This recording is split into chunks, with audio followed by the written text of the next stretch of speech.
It's a complex and uncertain world. We all feel that, but leaders today need more than an observation. They need answers. What if you had a colleague who always knows what's happening? What if you had a connector who leverages not just one, but all best-in-class tools and AI technologies? APCO has always been invested in the belief that the world's most complex problems need innovative solutions. And one of those solutions you might even call a superpower. We call her Margie, and when you ask her a question, her response is powered by all of this. Every time, anytime, and always with a smile.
It's a complex and uncertain world.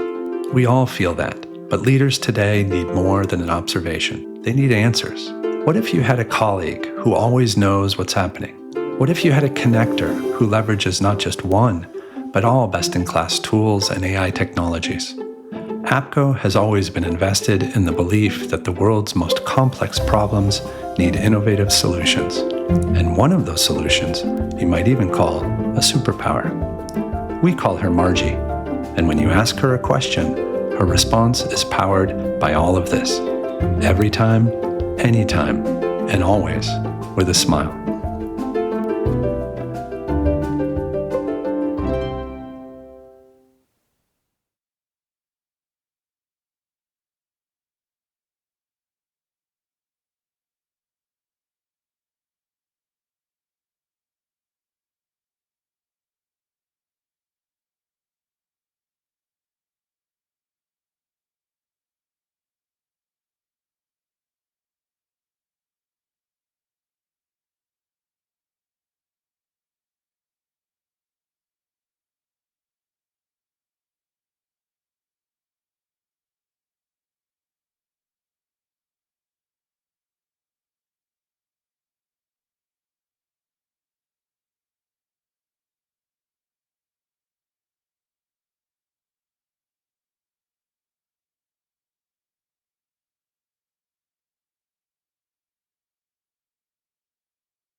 Questo è un luogo che genera dialogo, qualcuno che si impegna, che si batte, che approfondisce la conoscenza e sostiene la fiducia. È un crocevia dove si incontra chi desidera il vero, il bello, il giusto e il bene. È una testimonianza di speranza nel cuore ferito del presente. E tutto questo proporre con la propria vita esiste anche grazie a te.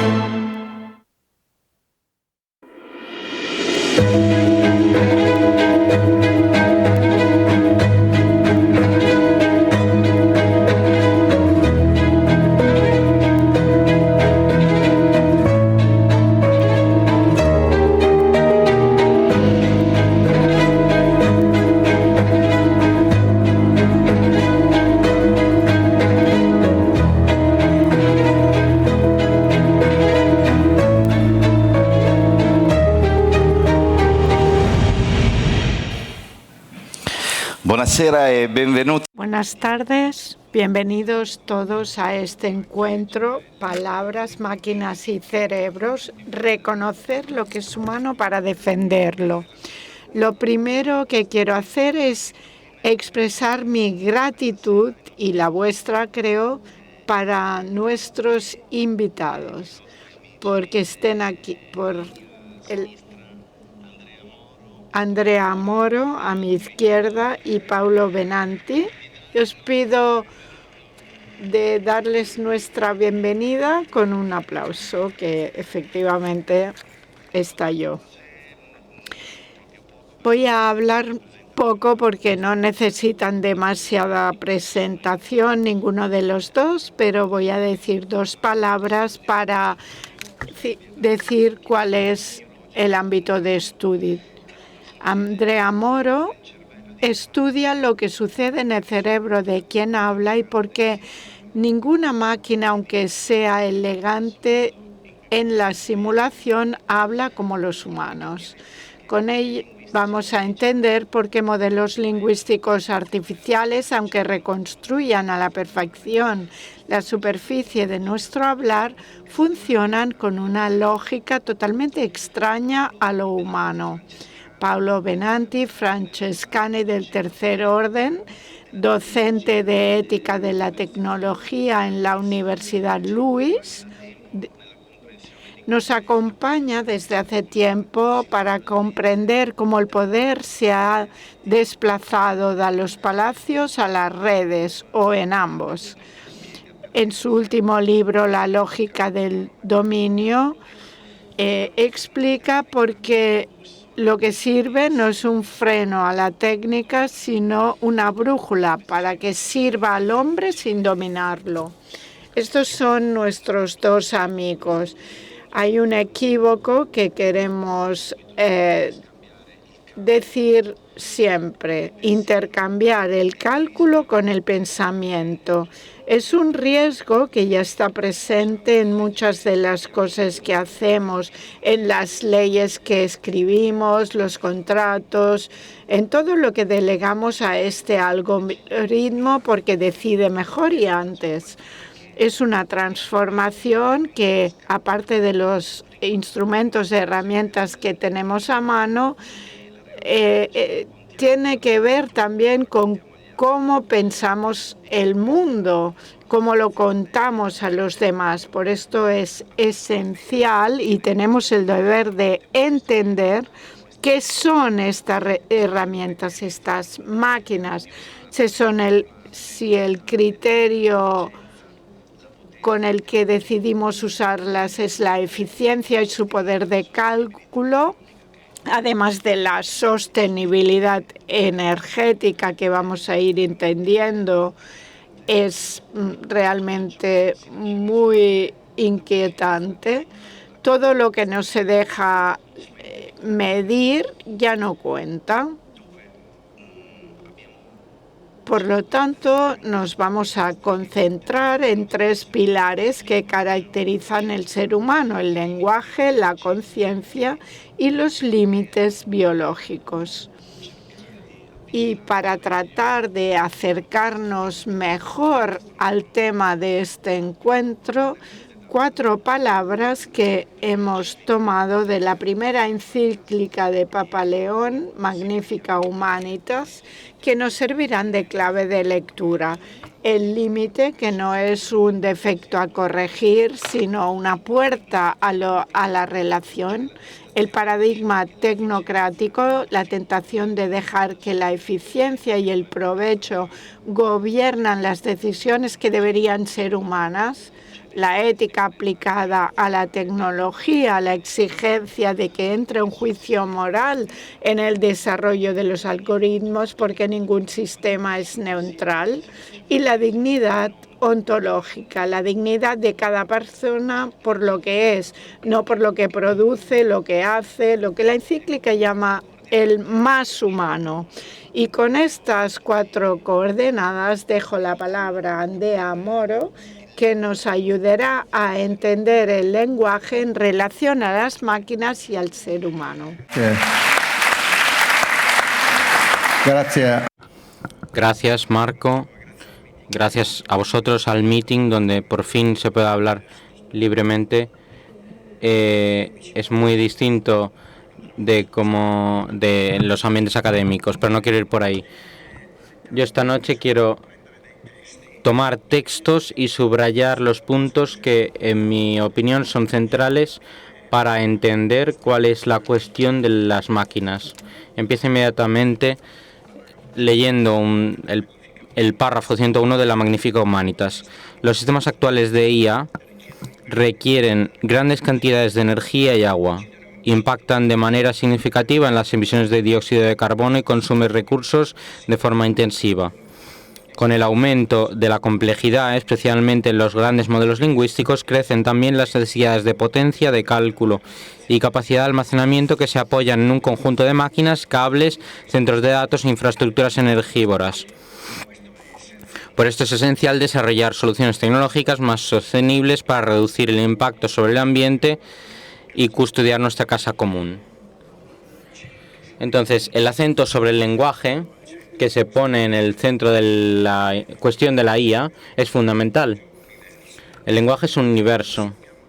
Como sabemos desde Galileo, tú no puedes entender todo el universo, tienes que elegir una perspectiva. La perspectiva que he elegido, sobre la que concentrarme, es la perspectiva sencilla de acoger, pero que es el corazón de todas las lenguas, los lenguajes humanos. Quiero hacerlo con 2 imágenes que tendrían que transmitir lo que es la huella digital de todas las lenguas humanas. Todos los animales registran y memorizan experiencias. Los seres humanos lo hacen con las palabras.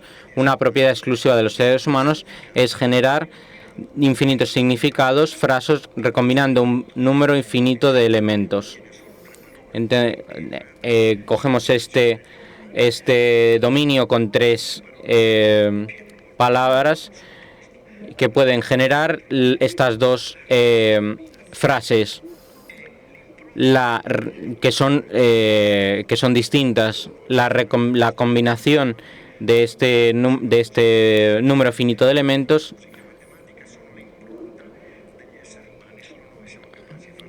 la música, la matemática y el lenguaje es la huella de la mente humana. Me he permitido mirad, el hecho de recombinar las palabras, que sabemos que generan diferentes significados, nos lleva a un dominio totalmente humano. Esta capacidad de recombinación, que llamamos sintaxis, tiene una consecuencia extraordinaria. A diferencia de todos los demás animales, los seres humanos pueden generar significados que no corresponden a ninguna experiencia. Hago otro pequeño experimento. Estoy en un campo y digo, he visto a un chico resoplar una nube con forma de clavel. Muy poética, una experiencia que se puede hacer en una montaña. Y lo puedo cambiar y puedo decir, he visto a una chica resoplar una nube con forma de clavel. Pero mirad lo que puede hacer el cerebro humano. He visto una chica con forma de clavel resoplar una nube. Esto es pura fantasía. Y esto quiere decir que los seres humanos pueden crear algo que no han visto nunca, a base de recombinar estos elementos. Esto es el mecanismo, pero el reclamo del Santo Padre sobre el lenguaje puede hacerse más preciso si nosotros pasamos del observar la estructura del lenguaje a el modo en el que nosotros aprendemos el lenguaje. Este es el primer punto sobre el que os pido atención. En vez de considerar los mecanismos de producción de las frases gramaticales, es concentrarnos sobre cómo las aprendemos. Por tanto, en el 900 vivió muchas revoluciones científicas. La relatividad, el siglo XX.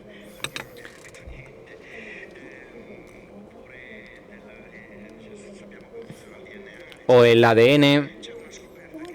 Hay un descubrimiento que se hizo a mitad del siglo XX. Los grandes protagonistas son Chomsky. Uno de ellos es Chomsky. Y una de las reglas, que es que no todas las reglas concebibles se encuentran dentro de las lenguas del mundo. Por ejemplo, ninguna lengua del mundo se basa sobre el número de las palabras de una secuencia, como frases hechas de 7 palabras o de 8 palabras. Entenderéis que es ridículo. Las frases no dependen del número de palabras de una estructura. El gran salto respecto a este descubrimiento ha sucedido en los primeros años de este siglo, cuando por primera vez fue posible mirar en el cerebro de sujetos sanos. Antes de entonces se necesitaba esperar a una patología o una guerra o algo que abriese el cráneo. Nosotros ahora podemos ver la Tierra desde la Luna y el cerebro sin abrirlo. Esto hasta ahora no era posible en la historia, y nos puede dar el vértigo de la conciencia de que podemos dar pasos interesantes. Antes de llegar a la cuestión de las máquinas, quería enseñaros esto. Uno de los cerebros más grandes, más importantes del mundo. No es el de Frankenstein. Es el cerebro de un chico francés que a mitad del siglo XIX se presentó en un hospital de París, que fue al hospital, le abrieron, pero decía en el hospital solo una palabra, tan. Lo metieron en el hospital,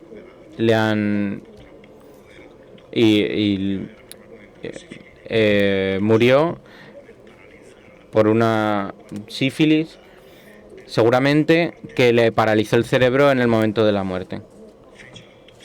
El doctor hizo la autopsia y reconoció una lesión en el hemisferio izquierdo. Entonces se entendió que ese punto es parte de una red compleja que nos permite utilizar la sintaxis. Estos experimentos con neurociencia nos han permitido entender que los lenguajes, que existen lenguajes imposibles que se basan, por ejemplo, en el número de palabras de una frase y que están determinadas no por un motivo de comunicación. Es como el hecho de tener 5 dedos y no más, tener solo 2 ojos. No son estructuras determinadas por una función, sino que han sucedido en el curso de la evolución de esta forma. Esta prueba se obtuvo, la hemos hecho, ha habido 2 ejemplos, uno en Alemania y uno en Suiza, en el que se vio que los sujetos, cuanto más buenos son utilizando reglas posibles, más flujo de sangre bombean al cerebro, y en sentido contrario al revés. Es un poco como preguntarse para qué sirve la retina. Nosotros sabemos que no vemos todo el espectro de ondas electromagnéticos, sino solo esa parte. La retina es como un tamiz que descarta muchas frecuencias, conservando solo aquellas que percibimos como colores. El cerebro contiene un filtro que descarta a priori los lenguajes imposibles. Este es uno de los primeros mensajes importantes. Nosotros, cuando llegamos al mundo, empezamos a recibir un flujo sonoro y hemos sido capaces de distinguir sonidos de ruidos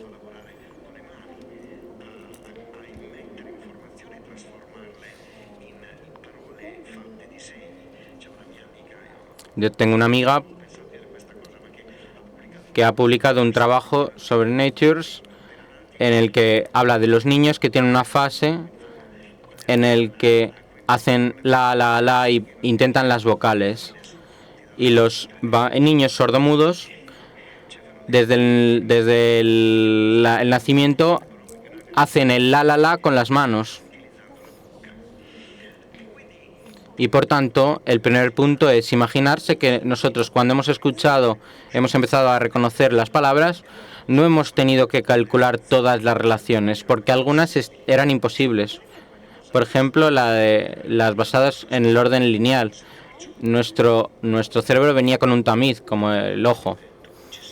Y todo esto nos ayuda a entender la diferencia entre nosotros y las máquinas.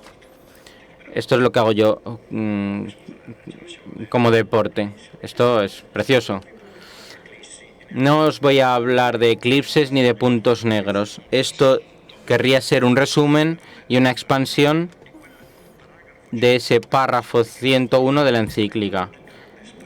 El gran desperdicio, que se articula en 3 niveles. Aparentemente todo lo que os he dicho parece desconectado de esto. Pero entonces, ¿dónde está el nexo? Pero fiaros. Primer desperdicio, un desperdicio de datos. Hay un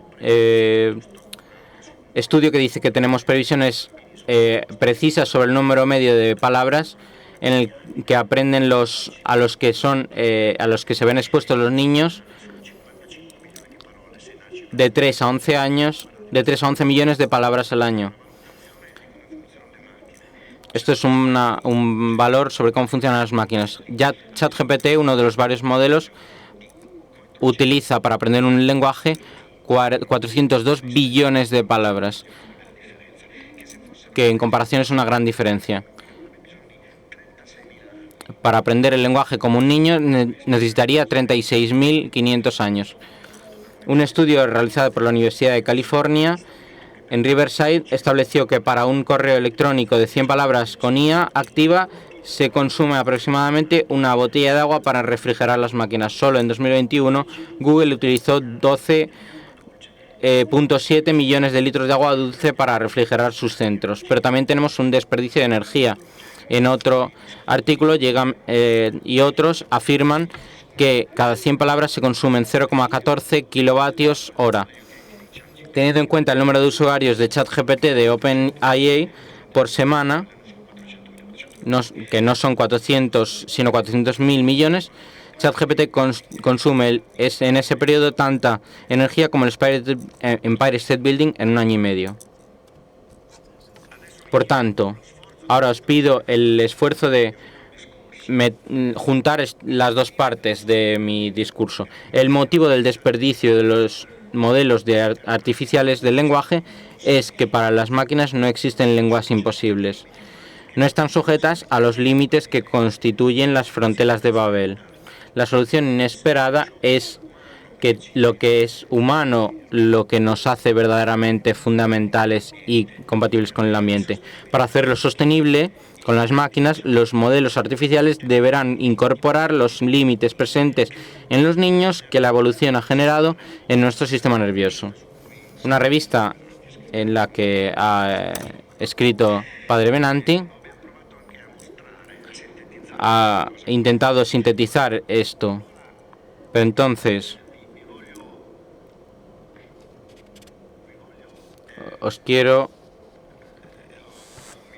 Tengo todavía 2 minutos. Os quiero hacer un resumen muy breve. El Papa, cuando ha escrito esto, parece que leyó a Gadda, porque energívoro parece una de sus palabras. Una máquina es energívora porque no tiene límites, no conoce lenguas posibles. Nosotros somos poderosos porque tenemos límites. Hay otro problema que en realidad Pablo conoce mucho mejor que yo, y yo solo quiero pasar de puntillas sobre este tema. A mí se me ha dicho que una máquina no es creativa. Es verdad, no puede sufrir, no puede tener ironía, no puede tener amor. Imaginemos que estas cosas se pueden simular. Que una creatividad artificial, no sufrimiento artificial, pero hay algo que no se puede hacer. Y lo he sintetizado en esta frase. Aunque lograra simular creación, risa, sufrimiento, amor, una máquina no sabría mentir, porque no sabe lo que es la verdad. El concepto de verdad le es inaccesible.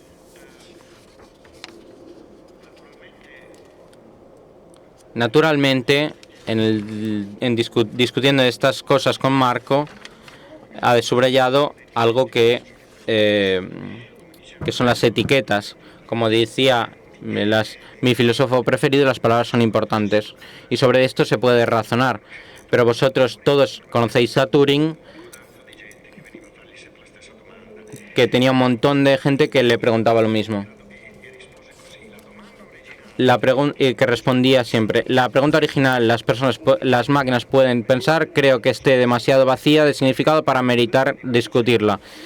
Creo que al final de este siglo el uso de las palabras y la opinión de las personas cultas estará tan alterada que será capaz de hablar de máquinas que piensan sin esperarse que las contradigan. Nosotros hemos extendido tanto la palabra, coger el verbo volar. Un pájaro y un 747, ambos vuelan, pero entendéis que hay una parte común del concepto, pero no es lo mismo. Todas estas palabras las he intentado desarrollar en este libro, que en cualquier caso se acerca Navidad, por lo cual es fácil de regalar. Quiero acabar con 2 cosas muy breves. Una es la actitud de la Iglesia respecto de esta innovación científica. La Iglesia no se opone a las nuevas invenciones, no le disgusta que se encuentren otras. Y esta frase es de Papa León, pero hace un león. Es de Papa León XIII, de una preciosa encíclica en el que toma posición sobre las evoluciones tecnológicas. Y quien critica a la Iglesia por esto tendría que leérselo. Una última cosa, que es esta. Creo que el arte precede siempre las intuiciones posibles. Y encontré este cuadro que me explicó qué significaba. Este cuadro es de Johannes Gump, que hizo solo 2. Es de una colección privada, expuesto el año pasado en una exposición de Cesena. Se ve una persona de espaldas, que es un pintor, que quiere hacerse un autorretrato. Pero ¿no habéis pensado que nosotros no vemos nuestra cara? Entonces el pintor, ¿qué hace? Coge un espejo a la izquierda y un lienzo a la derecha. Entonces la imagen le llega a los ojos, en el cerebro se traduce y lo plasma en el lienzo. Entonces, ¿cómo hace para entender cuál es el modelo y la realidad? Nosotros estamos tan inmersos en el lenguaje que no podemos verlo desde dentro. Podemos construir modelos y ver qué efecto tienen, con la conciencia de que nuestros límites son nuestras ventajas. Si podemos decir que nosotros somos nuestros límites. Gracias. Gracias. Gracias, Andrea. Muchas gracias, Andrea. Bueno, dejo la palabra directamente al amigo Paolo Benanti, que nos va a hablar esta tarde de algo nuevo.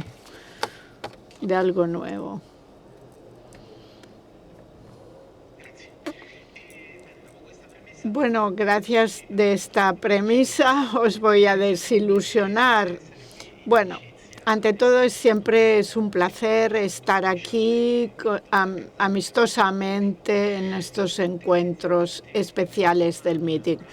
Yo adoro los libros de Andrea, por eso parto de sus libros y voy más allá. Y parto de esa idea. No somos la única especie que comunica. Andrea lo ha dicho, tenemos una característica que no tienen otras especies, que es la sintaxis. Conocemos especies de chimpancés que pueden hacer los ruidos que dicen, llega el león y se come el plátano, aunque esto no suceda. O sea, no somos las únicas especies que mentimos, pero hay una diferencia, que es la que habéis escuchado. Yo hablo con sintaxis, sujeto, verbo, complemento, y esta es una capacidad de generar contenidos. Pero este hecho nos dice una historia sobre el hecho de ser humanos, pero es la mitad de la historia. Yo veo un martillo tal como está hecho, con el mango, con el hierro, porque el cerebro reconoce, gracias a lo que ha descubierto Broca, aferra a la sintaxis. Y entonces, ¿qué falta? Pero, ¿por qué hemos hecho un martillo? Y es para clavar clavos la respuesta. Entonces, cuando tenemos 55 millones de atenciones, todas estas energías que nos exponen a posibilidades de desaparecer de la Tierra, para aprender esto como una sintaxis, un lenguaje sintático. Pero tenemos lenguajes diferentes, francés, alemán. Entonces, ¿por qué hablamos? Bueno, aquí empezamos un recorrido para entender si somos iguales a una máquina o diferentes. Mi interés es entender si una máquina tan diferente de lo humano puede cambiar algo de lo que nos ha generado la idea de producir un lenguaje. Cuando yo digo una cosa, soy triste, os permiten, como miembros de mi especie, ver algo invisible. Ven el sentimiento, lo imaginan. Nosotros desarrollamos el lenguaje para permitir a un miembro de nuestra especie que imagine, invente algo que es invisible, que está dentro de nosotros. Yo soy un alma teológica. Decir que el lenguaje invisible me llevaría de otra parte, pero ahora no lo voy a contar, quizá en próximos meetings. El lenguaje es un instrumento para que otros entiendan mis sentimientos. Bernard Rasse decía algo interesantísimo. Ningún perro podría decir de quién soy hijo, porque el perro, aunque comunique, no puede instruir la comunicación. Yo puedo haceros pensar en cosas no presentes. Si os hablo, por ejemplo, de Napoleón, estoy trasladando un evento en la historia. Un lenguaje me lleva al presente algo que no está aquí. Me da la capacidad de pensar un antes, un durante y un después. Si yo digo Don Giussani, habéis visto una historia, la historia que da origen a un deseo de estar aquí de cierta forma. Y esto ni el perro ni el chimpancé pueden hacerlo. Esta idea del lenguaje como técnica que desarrollamos como se ve en esta esfinge, dice, ¿qué son los hombres? Ese animal que empieza caminando a 4 patas, luego a 2 y luego por 3. El 3 es el bastón, porque el humano incorpora la tecnología y el lenguaje es esta tecnología que hemos aprendido a generar gracias a nuestra capacidad de sintaxis y lo incorporamos. ¿Por qué? Pues la respuesta es interesante. ¿Qué diferencia hay entre yo y un gato? A partir del pelo, pero también el gato sabe lo que comer sin que nadie le diga nada, son instintos. El perro un poco diferente, pero el gato lo hace perfectamente. Entonces yo he dibujado estas setas con estas bolas blancas. Cuando alguien me ha convencido de que era más prudente no comerlos. O sea, yo no dependo de mis instintos, tengo una capacidad de ser hombre hoy, humano, incluyendo experiencias que no he vivido como capacidad de mi humanidad. El enigma de la esfinge de forma más mítica es lo que me permite ser humano de una forma única. Soy diferente de Julio César, aunque ambos somos humanos. Bueno, este lenguaje puede hacer 2 cosas. Me puede convencer a no comer esa seta, decía Aristóteles, persuasión. O puede convencerme explicando que dentro hay cadenas que son toxinas y que interaccionan con mi cuerpo y me matan. La persuasión me hace acceder a la dimensión racional o ver evidencias por las que conviene hacer una cosa u otra. Andrea Moro diría, la matemática es una ley de evidencias, algo específico de nuestra especie, y Aristóteles nos la llama manipulación. Entendéis que esta es una forma de convencer a miembros de mi especie a hacer algo que no es del todo racional.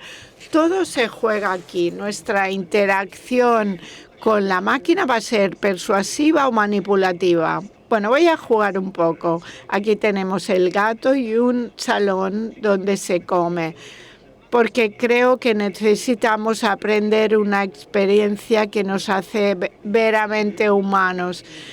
Es comer, que no lo digo porque son las 7 y tengo hambre. Un gato come, pero si yo te digo cuál es tu comida preferida, me cuentas una receta. Los otros animales es instintivo y en cambio para nosotros es un dato cultural porque no comemos solo por biología, por necesidad biológica, porque moriríamos. Pero cuando comemos no nos nutrimos solamente. En este acto se introduce algo que va más allá, que nos recuerda su cumpleaños, cuando se licenció, cuando se ordenó yo como sacerdote. Es decir, se añade una experiencia que hemos vivido juntos. Bueno, no sigo hablando de escenas. Hay otro espacio. Está el espacio para Dios. No olvidéis que la Eucaristía también es una cena. Hay esta autoridad en el gesto de comer. Y lo mismo es la palabra. Mi palabra no es solo para comunicar, hay un espacio para hablar de otras cosas, para hacer culto, para alabar.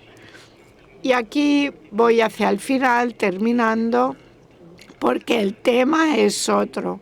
¿Qué sucede cuando una empresa que desperdicia en el mercado entra en el ámbito alimentario? Sucede que tenemos los alimentos ultraprocesados, es decir, que toman algo natural, nuestro paladar, que nos permite gustar las cosas, que está vinculado a la nutrición y nos separa estas dos cosas. Nos da comida que no dejaríamos de comer, pero que no te nutren. Y esta separación ha generado un mercado que paga la colectividad en salud pública y otros problemas. Pero el lenguaje también elaborado por la máquina es así. Puede separar dos funciones, crear desperdicio. La función de la fluencia, palabras que parecen hermosas, elegantes, como la mujer vestida de clavel que resoplaba. Bueno, vaya. Hay un proceso que la inteligencia artificial, esta máquina introducida para beneficios comerciales dentro de una relación social, puede generar una educación ultraprocesada como los alimentos. Aquí se separa la afluencia del aprendimiento generando un coste social, que es la falta de aprendizaje en nuestra sociedad. Y esto es manipulación. Nosotros muchas veces el profesor hace preguntas y escapa antes de que le den respuestas. Nosotros tenemos que hacer preguntas. Tenemos una máquina que vuela de forma diferente a nosotros y tenemos que preguntar cuánto y cómo. Tenemos que tener claras las diferencias, que sea una máquina que no separa educación y aprendizaje. Es la pregunta que tenemos que mantener viva. Gracias, Paolo. Gracias, Paolo. Creo que son dos intervenciones extraordinarias, ambas porque nos han hecho comprender sobre todo la complejidad de un tema como el que intentamos afrontar esta noche. Todos en este momento hablan de inteligencia artificial, de modelos de modelos de lenguaje, etcétera, LLM.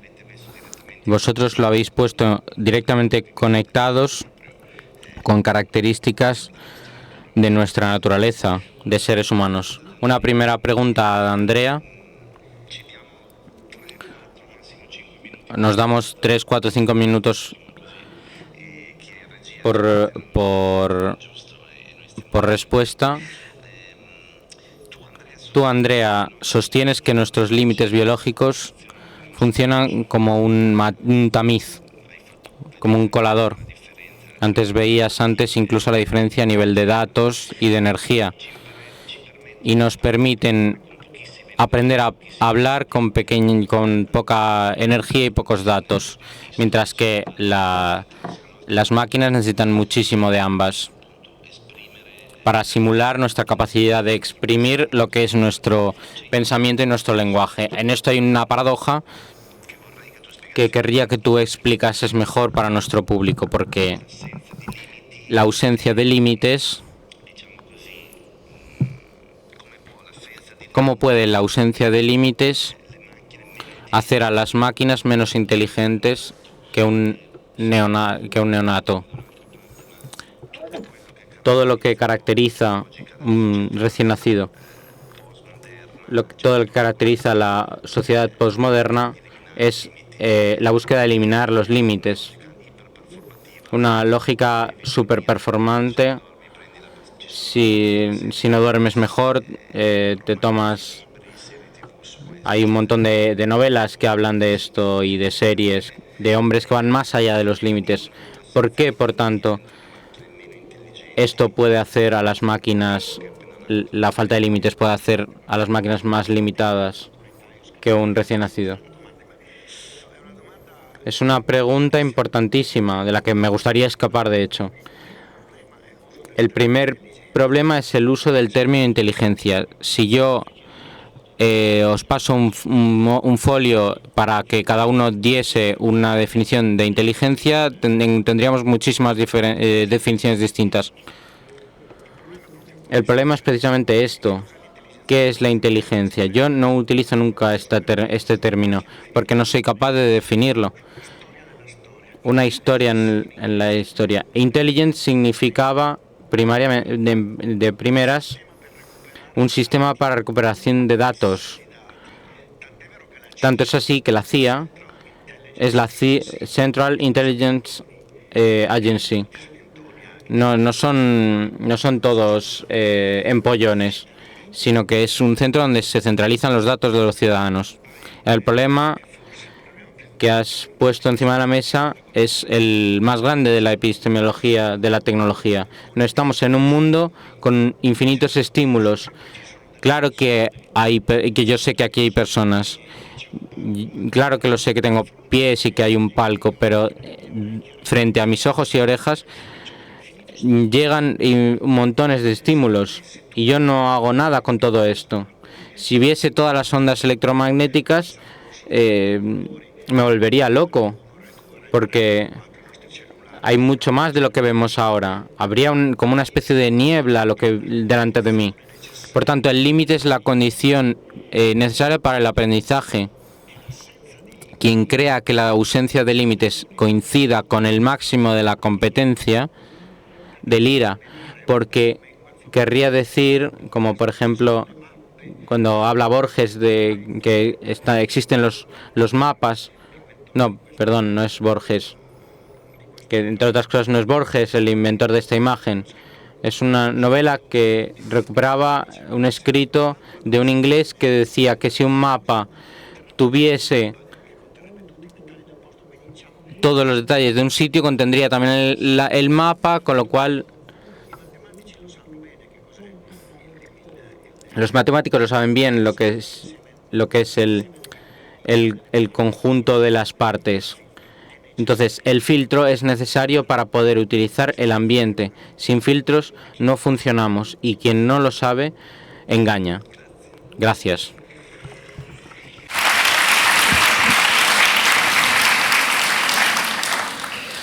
Dunque. Bueno,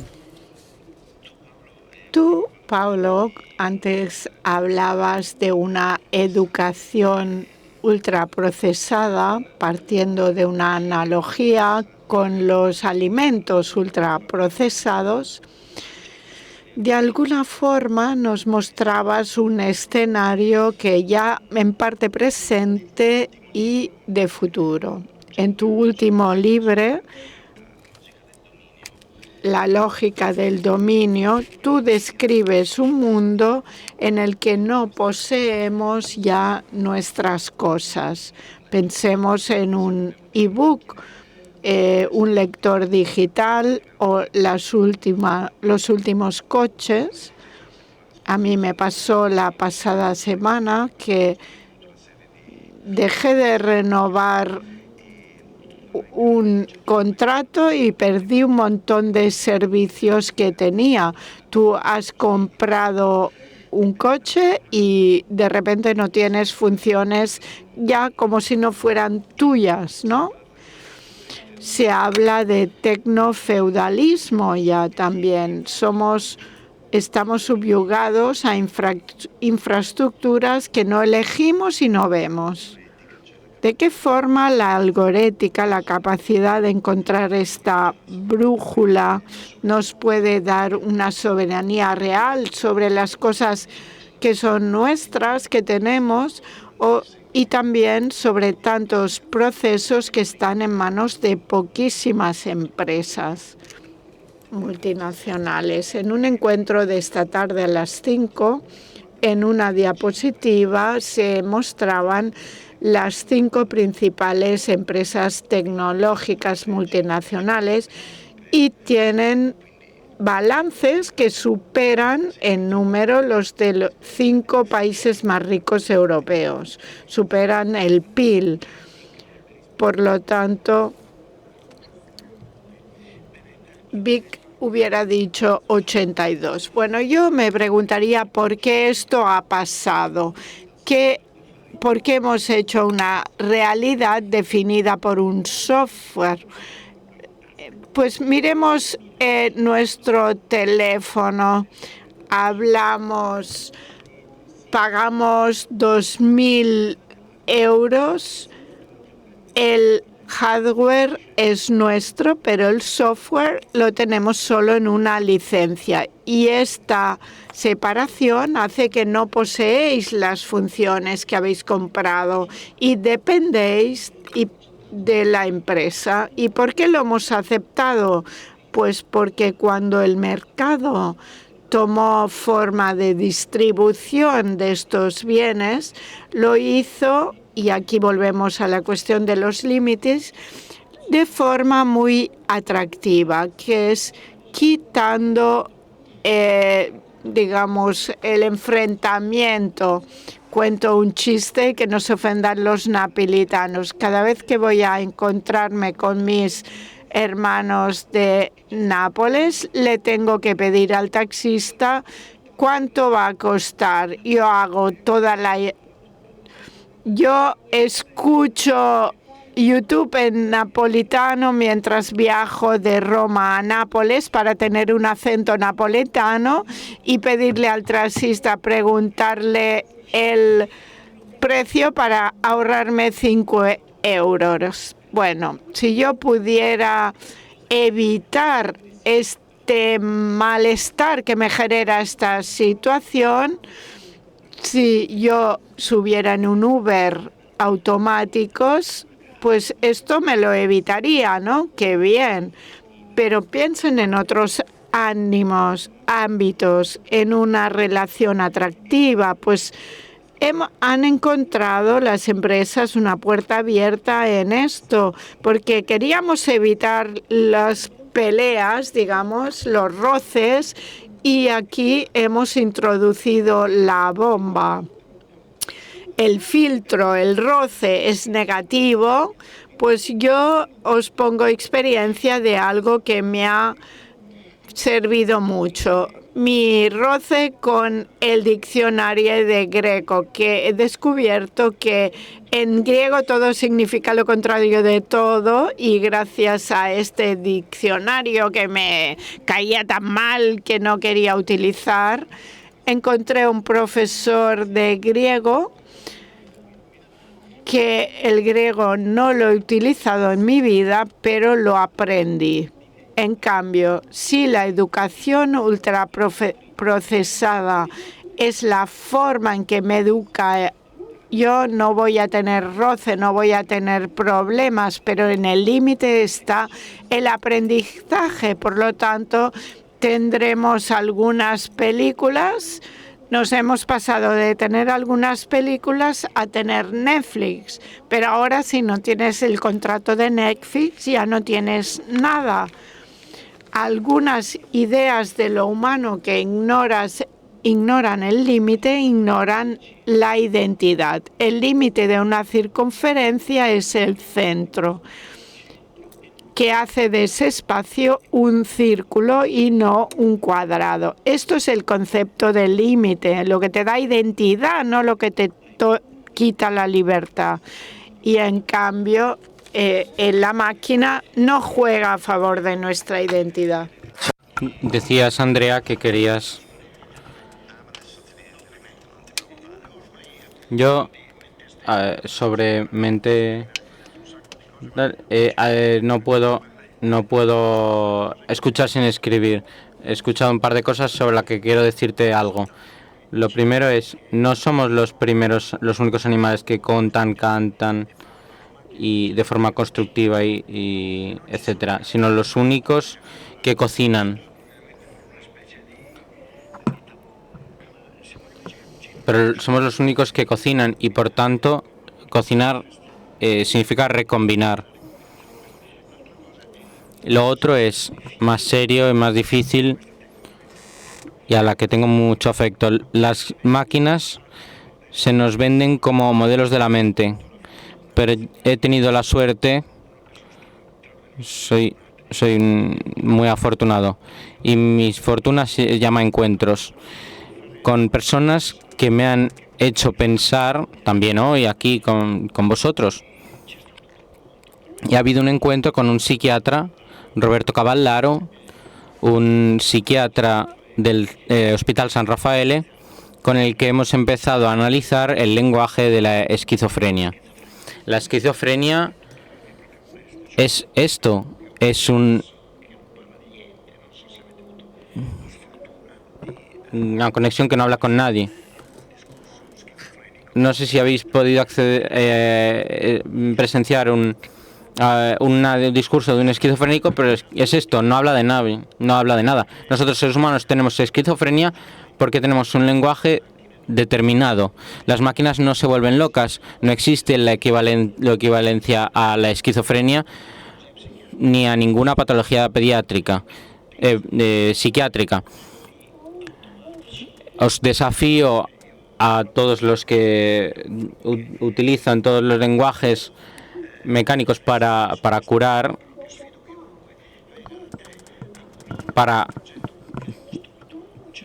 curarle con el proyecto con el que has construido el lenguaje de un móvil.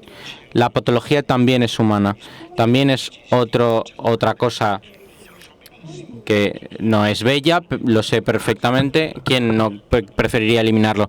Pero incluso la patología es uno de las fronteras que nos distinguen de las máquinas, porque solo así entenderemos qué es humano y entenderemos que el único hecho de existir te garantiza el hecho de ser una persona, de ser un trozo de vida que hay que proteger, porque una máquina que está rota la tiras. Pero yo no consiento el término roto cuando hablamos de personas. Y por tanto no podemos hablar de eficiente hablando de personas, por suerte no. Gracias. Hace unos años, con Paulo, junto con quien se ha convertido en un amigo, Miguel Benasayak, hablábamos de la maquinización del hombre y la humanización de la máquina. Y allí salía el tema del límite de forma muy fuerte. Tú en tu presentación decías que el hombre es su límite y efectivamente sin eso no existe. Veo que tienes que hablar, quieres hablar, sí, porque ayer había un fragmento de Ratzinger mientras esperábamos al Papa León que decía, tenemos que desear cosas sin límites.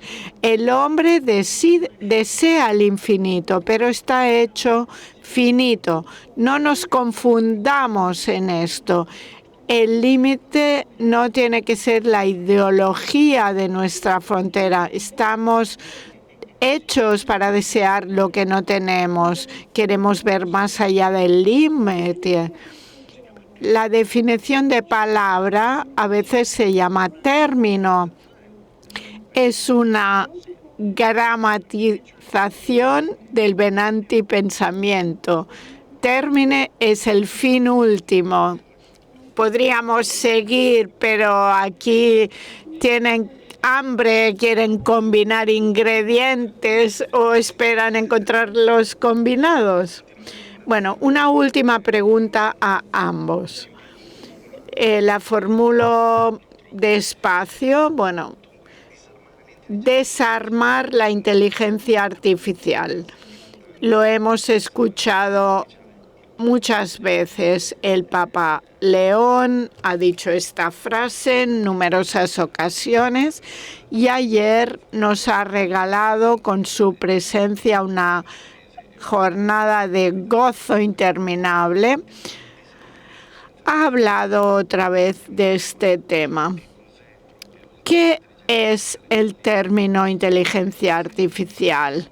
Tú antes hablabas de la inteligencia y apuntabas a la intelligence, has hecho entender que era una palabra difícil de definir y quizá alguien con horizonte inteligente ha hablado de varias inteligencias, de máquinas que no tienen conciencia de ellas mismas, pero que tratan de reproducir de forma estadística el mundo, una posible respuesta a una pregunta, etc. Y la Magnificat Humanitas, la encíclica del Papa León, recuerda esta diferencia entre la inteligencia humana y la inteligencia artificial. La Humanitas es magnífica, es decir, mucho por encima, mucho mayor que la artificial. La encíclica nos pide desarmar la IA, no solo para el uso en las guerras, las armas, los nuevos armamentos que atacan a una persona y golpean una persona sabiendo cuáles son sus características biológicas. Él contrarresta la lógica de esta economía que no admite límites. Desarmemos el desarrollo tecnológico cuando se hace dominante, cuando se hace injusto. O sea, no hay neutralidad aquí. Y hemos hablado, antes hablaba Andrea de la sintaxis, las diferentes combinaciones, pues nombrar bien o nombrar mal ya es un primer acto de rendición o de defensa. Tú, Paulo, nos pones en guardia respecto a una clase dirigente, los nuevos amos del mundo, que sustituyen el consenso democrático con una optimización algorítmica. Y antes hablabas también de lógicas pervasivas.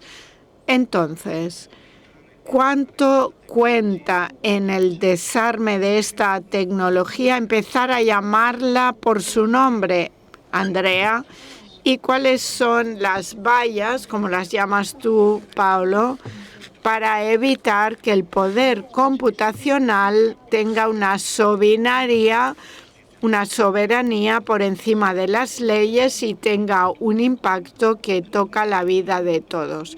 Es una pregunta que parte de un punto común y a cada uno le doy 6 minutos, 3 y 3. No, 3 para cada uno. Yo responderé usando solo consonantes, como el códice fiscal. Desarmar, y por tanto hay que entender que es un arma. Quiero coger tu pregunta y darle la vuelta. Hay una definición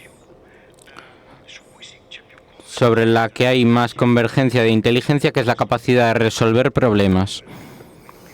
Por tanto, acabo en 20 segundos. Si la inteligencia es la capacidad de resolver problemas, ¿qué problema resuelve una poesía? Y con esto acabo.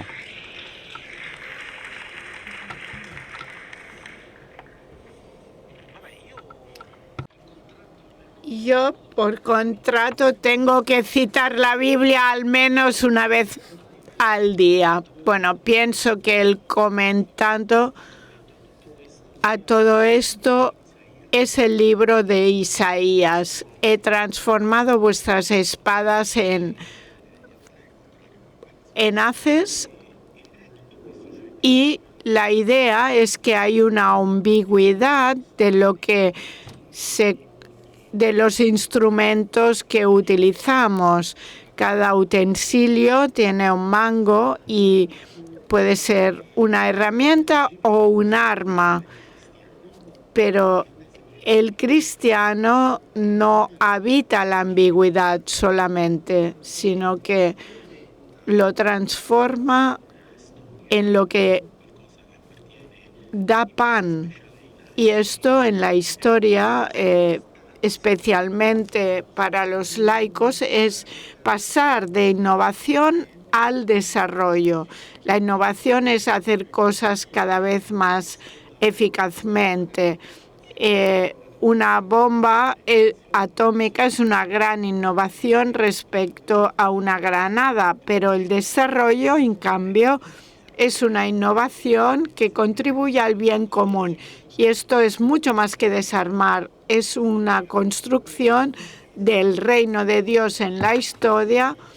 Entraríamos en discursos más complejos, pero es un proyecto que nos quita de nuestros miedos y nos dice que se necesita nuestro compromiso en la historia para poder ser no solo testigos, sino constructores del reino. Y ahora, con toda paz, pero tenemos una gran tarea. Muchas gracias. Creo que se han juntado dos perspectivas y una interacción que no solamente se ha conectado con lo que era el título, sino que, por lo menos en mí, ha abierto muchas nuevas preguntas, y creo que uno de los objetivos del meeting no es solo el de dar respuestas, sino también hacer nacer preguntas. De hecho, la pregunta que me surge después de lo que he escuchado no es de cuánto son capaces las máquinas, sino de cuánto somos capaces nosotros de seguir siendo humanos usando las máquinas, que además es un reflejo, es una declinación de lo que es el título del meeting de este año: el amor que mueve el sol y las demás estrellas, la posibilidad de estar dentro de esta fuerza que une todo el universo, pero que mueve y nos conmueve y nos recuerda aquello de lo que estamos hechos y para lo que estamos hechos, con nuestros límites, pero capaces de desear lo infinito. Por tanto, agradezco muchísimo otra vez a Andrea y a Paolo, porque yo creo que porque han sido dos interlocutores privilegiados y fantásticos. Por tanto, un último aplauso, y digo solamente una última cosa. Si os ha encontrado este encuentro y la experiencia del meeting de este año, el meeting, para poderse sostener, necesita de la generosidad de cada uno de vosotros, y ved vosotros cómo queréis jugárosla con esta provocación. Hay un montón de puntos con el corazón rojo del Dona Ahora, y este es el punto en el que os dejamos que vayáis para probar diferentes combinaciones de ingredientes. Muchas gracias a todos.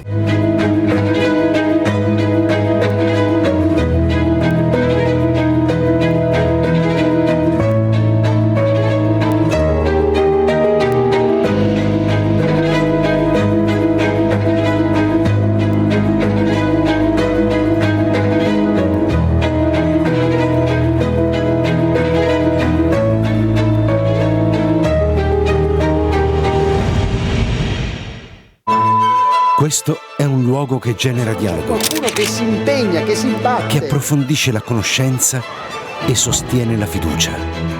È un crocevia dove si incontra chi desidera il vero, il bello, il giusto e il bene. È una testimonianza di speranza nel cuore ferito del presente. E tutto questo Proporre con la propria vita. esiste anche grazie a te.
It's a complex and uncertain world.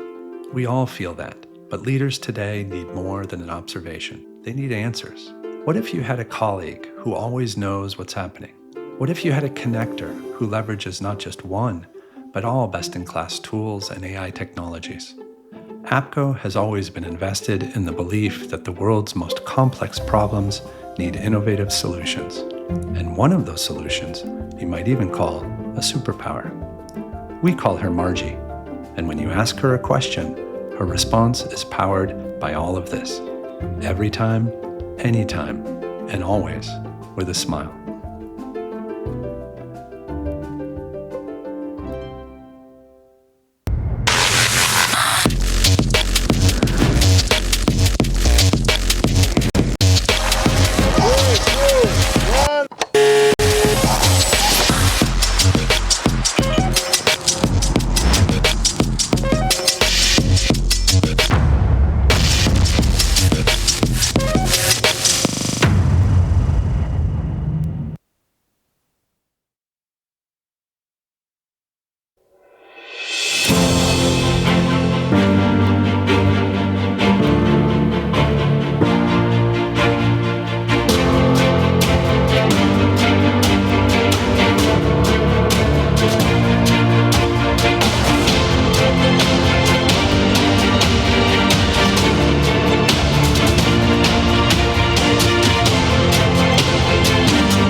It's a complex and uncertain world. We all feel that, but leaders today need more than an observation. They need answers. What if you had a colleague who always knows what's happening? What if you had a connector who leverages not just one, but all best-in-class tools and AI technologies? APCO has always been invested in the belief that the world's most complex problems need innovative solutions.